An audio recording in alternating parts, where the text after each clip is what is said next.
Hi అండి. 1111 టారోకి please అండి subscribe చేయండి, లైక్ ఇవ్వండి. ఏమన్నా ఇప్పుడు నాకు నేను చేసిన రీడింగ్స్ మీకు రిజనెంట్ అవుతున్నాయా లేదనేది నాకు కామెంట్స్లో పెట్టండి. ప్లీజ్ అండి లైక్ ఇచ్చి మీరు ఈ వీడియో చూడండి. మీకు పాజిటివ్ ఎనర్జీ ఉంటే 1111 అని టైప్ చేయండి. పాజిటివ్ ఎనర్జీని క్లైమ్ చేసుకోండి. ప్లీజ్ అండి నన్ను సపోర్ట్ చేసినందుకు చాలా చాలా థ్యాంక్స్ అండి. మీకు పర్సనల్ రీడింగ్స్ కావాలంటే నా నెంబరు ఉంటుంది, మీరు మెసేజ్ చేస్తే మీకు పర్సనల్ రీడింగ్ ఇవ్వబడుతుంది. ఫ్రీ కాదండి, అమౌంట్ వేస్తేనే. థ్యాంక్ యూ అండి, థ్యాంక్ యూ సో మచ్. ఇప్పుడు మీరు ఎవరితోనైతే రిలేషన్లో ఉన్నారో వాళ్ళతో మీకు కమిట్మెంట్ ఇస్తారా లేదా? మీరు ఎవరితో ఏ రిలేషన్లో అయితే ఉన్నారో ఆ రిలేషన్లో మీకు కమిట్మెంట్ ఫ్యూచర్ ఉందా? ఆ కనెక్షన్కి ఫ్యూచర్ ఉందా చూద్దాం. Thank you universe, thank you God, thank you universe, gratitude universe.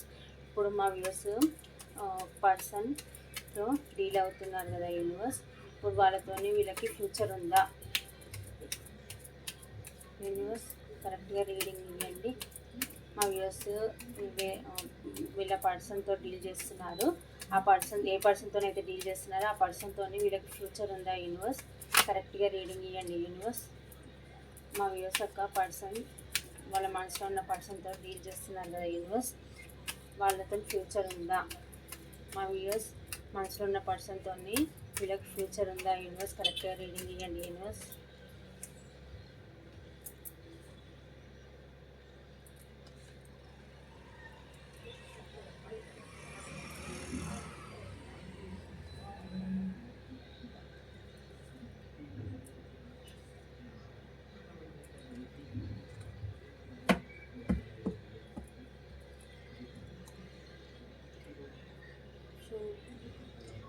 మీరు ఇప్పుడు మీ మనసులో ఏ పర్సన్ అయితే ఉన్నారో ఆ పర్సన్ మీకు కమిట్మెంట్ ఇస్తారా అంటే ఇస్తారన్నట్టుగానే వస్తుందండి. అది చిన్న కమిట్మెంట్ అయినా కావచ్చు, ఒక ఫ్రెండ్షిప్ లాగా అయినా కావచ్చు. కొందరికేమో ఫ్రెండ్షిప్ లాగా వస్తుందండి, కొందరికేమో మ్యారేజ్ దాకా వెళ్తుంది కనెక్షన్.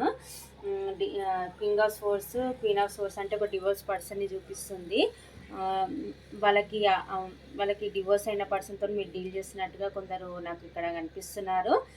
ఆ పర్సన్ ఏమనుకుంటున్నారంటే మీతోనే సెలబ్రేషన్ చేసుకోవాలి, మీతోనే హ్యాపీగా ఉండాలి, మిమ్మల్ని మ్యారేజ్ చేసుకోవాలని కూడా అనుకుంటున్నారండి. మీరు డివోర్స్ పర్సన్ అయితే అతను మ్యారీడ్ అయితే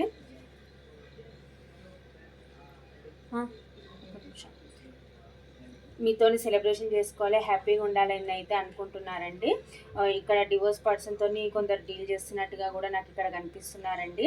ఆ పర్సన్ ఎవరైతే ఉన్నారో వాళ్ళు చాలా క్లారిటీగా మాట్లాడి మీతోని న్యూ బిగినింగ్ చేయాలని అయితే ఆలోచిస్తున్నారండి. కానీ ఇక్కడ థర్డ్ పార్టీ వాళ్ళ మదర్ అయి చూపిస్తుందండి. వాళ్ళ మదర్ మాటలు విని పాస్ట్లో మిమ్మల్ని చీటింగ్ చేసి ఉండొచ్చు. కాకపోతే ఏంటంటే ఇప్పుడు మీ వాల్యూ తెలిసి వచ్చి మళ్ళీ మీ లైఫ్లోకి అయితే వస్తున్నారు. మీతోని చాలా క్లారిటీగా మాట్లాడి మీతోనైతే న్యూ బిగినింగ్ చేయాలి అని అయితే అనుకుంటున్నారు. మీతో ఎలా న్యూ బిగినింగ్ చేయాలి అని కూడా ఆలోచిస్తున్నారు. కానీ తన లైఫ్లో చాలా ఆప్షన్స్ ఉన్నా కానీ మీరే చాలా ప్రయారిటీగా అయితే అనిపిస్తున్నారు. మీ వాల్యూ తెలిసి వచ్చింది కాబట్టి పాస్ట్లో ఏ ఆప్షన్స్ చూసుకొని వెళ్ళారో ఆప్షన్స్ కరెక్ట్ కాదు, మీరే తనకు ప్రయారిటీ అనేది లెసన్స్ నేర్చుకున్నారండి. ఇప్పుడు మళ్ళీ మీ లైఫ్లోకి రావాలి అన్నట్టు కూడా అనుకుంటున్నారు. మీరే తనకి కరెక్ట్ పర్సన్, మీరే తనకి ఈక్వల్ జోడీ అన్నట్టుగా కూడా అనుకుంటున్నారు. కానీ చాలా స్ట్రిక్ట్ పర్సన్ ఉన్నట్టున్నారండి. ఈ పర్సన్ వచ్చేసి చాలా లీడర్షిప్ క్వాలిటీస్ ఉన్న పర్సన్. ఎవరితోనైతే ఎలా వర్క్ చేయించుకోవాలో అలా వర్క్ చేయించుకునే పర్సన్ అనమాట. కానీ ఆనెస్ట్ నిజాయితీ ఉంటారు. వాళ్ళతో కొంచెం ఏదైనా తేడా వస్తే మటుకు వేసేస్తా అన్న టైప్లో ఉంటారనమాట ఈ పర్సన్. కానీ నిజాయితీ పరుడే అండి ఈ పర్సన్ వచ్చేసి. మీతోనైతే కమిట్మెంట్ ఇవ్వాలని అయితే చాలా క్లారిటీగా మాట్లాడుకొని మీకు కమిట్మెంట్ ఇవ్వాలని అయితే ఆలోచిస్తున్నారు. వీళ్ళ లైఫ్లో ఒక థర్డ్ పార్టీ, అది మదరే కావచ్చు లేకపోతే వాళ్ళ సిస్టరే కావచ్చు, ఎవరో ఒక థర్డ్ పార్టీ అయితే, స్ట్రాంగ్ థర్డ్ పార్టీ అయితే ఉందండి. వీళ్ళని మీ దగ్గరికి రాకుండా అయితే ఆపుతుంది. ఎలాగైనా సరే మీ దగ్గరికి రావాలి, ఒక క్లారిటీగా మాట్లాడి మీతో న్యూ బిగినింగ్ తీసుకోవాలని అయితే ఆలోచిస్తున్నారు. కొందరు లైఫ్లో అయితే థర్డ్ పార్టీ ఉంది, తన వైఫే కావచ్చు వాళ్ళ మదరే కావచ్చు ఎవరో అని ఆ థర్డ్ పార్టీ ఉంది. ఆ థర్డ్ పార్టీని కటప్ చేసుకొని కూడా మళ్ళీ మీ లైఫ్లోకి రావాలి అన్నట్టుగా ఆలోచిస్తున్నారు. ఒక డివోర్స్ పర్సన్ని కూడా చూపిస్తుందండి ఇక్కడ. మీరు ఎవరితో డీల్ చేస్తున్నారో ఆ పర్సన్ మీతోనైతే న్యూ బిగినింగ్ చేయాలి, ఎంత ఫాస్ట్గా వీలైతే అంత వచ్చి మీతో మాట్లాడి క్లారిటీగా మాట్లాడి న్యూ బిగినింగ్ అయితే చేయాలని అయితే అనుకుంటున్నారు. చాలా ప్యాషన్గా ఉన్నారండి, చాలా ఎక్సైట్మెంట్గా ఉన్నారు. మీకైతే తన ఒక చిన్న కమిట్మెంట్ ఏదో ఇవ్వాలని అయితే చూస్తున్నారు. కొందరికైతే ఫైనాన్షియల్ ఆఫర్ కూడా రాబోతుంది మీ లైఫ్లోకి. ఒక చిన్న ఆఫర్ తీసుకొని మీ లైఫ్లోకి రావాలి, మీతోనైతే న్యూ బిగినింగ్ చేయాలని అయితే అనుకుంటున్నారండి.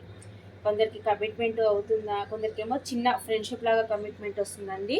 కొందరికైతే ఎవరైతే మ్యారీడ్ కాలేదో వాళ్ళకైతే మ్యారేజ్ దాకా అయితే వెళ్తుంది. ఎవరైతే మ్యారీడ్ పర్సన్తో డీల్ చేస్తున్నారో వాళ్ళు ఆ థర్డ్ పార్టీ ఎవరు ఉన్నారో వాళ్ళ లైఫ్లో వాళ్ళతోని కటప్ చేసుకొని మీకైతే కమిట్మెంట్ ఇవ్వాలని అయితే కొందరు చూస్తున్నారు. ఎవరైతే అన్మ్యారీడ్తోని డీల్ చేస్తున్నారో వాళ్ళతోనైతే చాలా క్లారిటీగా మాట్లాడి మీతోనైతే న్యూ బిగినింగ్ చేయాలి, మిమ్మల్ని మ్యారేజ్ దాకా తీసుకెళ్ళాలని అయితే అనుకుంటున్నారు.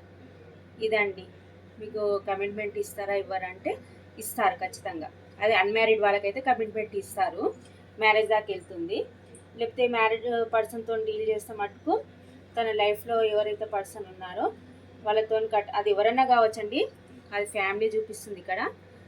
వాళ్ళ మదరే కావచ్చు, సిస్టరే కావచ్చు, ఎవరైనా సరే వాళ్ళని ఒప్పించి మిమ్మల్ని మ్యారేజ్ చేసుకోవాలని అయితే అనుకుంటున్నారు.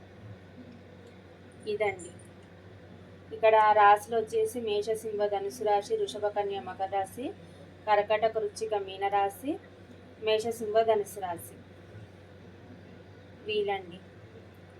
మీరు మ్యారీడ్ పర్సన్తో డీల్ చేసే మటుకు మీకు ఒక చిన్న ఫ్రెండ్షిప్ ఆఫర్ అయితే వస్తుంది. లేకపోతే అన్మ్యారీడ్ పర్సన్తో డీల్ చేసే మటుకు మ్యారేజ్ కమిట్మెంట్ అయితే ఖచ్చితంగా వస్తుందండి. ఇది ఈ రీడింగ్ నెంబర్స్ వచ్చేసి 7, 9, 8, 2, 5, 10, 15, 16, 20 ఈ నెంబర్స్ ఉన్న వాళ్ళకి ఇది బాగా రిజనెట్ అవుతుందండి. రాశులు వచ్చేసి అన్ని రాశులండి. ఇదండి, మీ పర్సన్ మీకు కమిట్మెంట్ ఇస్తారా ఇవ్వరంటే ఇది క్లారిటీ అండి. ఇది ఈ వీడియో ఎవరికైతే చేరుతుందో అది వాళ్ళకి ఏదో ఒక ఆన్సర్ అయితే ఉంటుంది ఇంట్లో. చాలా థ్యాంక్స్ అండి.